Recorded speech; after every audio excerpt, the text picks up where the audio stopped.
আসসালামু আলাইকুম সবাইকে। সবাই কেমন আছো? আশা করছি সবাই অনেক বেশি ভালো আছো। বিরিয়ানি খেতে তো আমাদের কম বেশি সবারই অনেক ভালো লাগে। আর রান্নাটা করা হয় যদি সহজভাবে তাহলে তার কোনো কথাই নেই। তো সহজ একটা রেসিপি তোমাদের সাথে শেয়ার করলাম। আশা করি ভালো লাগবে।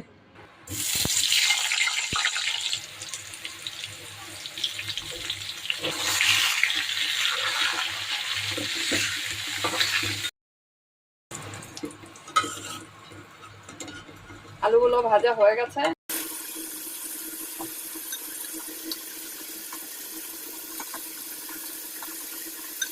মাংস ভাজাটা হয়ে গেছে।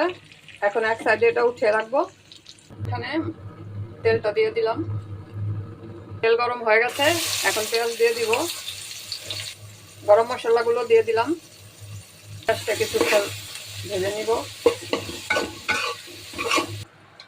1.5 চামচ আদা রসুন বাটা দিয়েছি। এখানে 1 চামচ মরিচের গুঁড়া, ধনিয়ার গুঁড়া 1 চামচ, গরম মশলার গুঁড়া 1/2 চামচ, বিরিয়ানি মশলা 1 চামচ,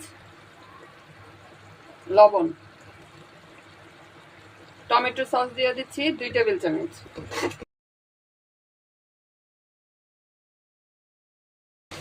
মশলাটা ভালো করে কষিয়ে নিয়েছি। এখন পানি দিয়ে দিব। কাঁচামরিচ,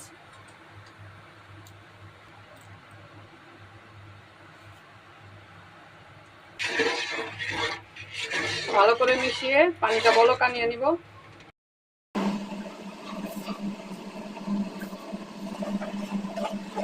লবণ দিয়ে দিব এখানে 2 চামচ। একটুও হয়নি, একদমই হয়নি।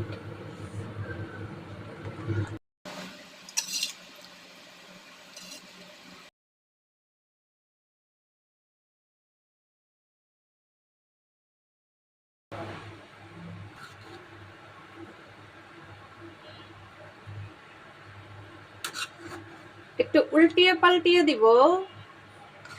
উপর নিচে করে দিলে সমানভাবে হবে। এখন আরো 5 মিনিটের জন্য ঢেকে দিব।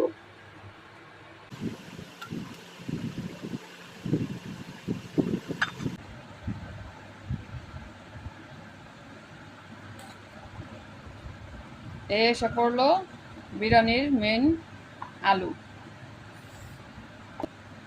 বিরিয়ানির খুব ভালো লাগে। প্লেটে নিয়ে নিলাম। লেবু, তারপর হলো শসা, কাঁচামরিচ, পারফেক্ট একটা প্লেট বিরিয়ানির। আজকে বিরিয়ানি রান্না তোমাদের কাছে কেমন লেগেছে? আমি কিন্তু খুবই সহজভাবে রান্না করেছি আর কম সময়ের মধ্যেই রান্না করে ফেলেছি।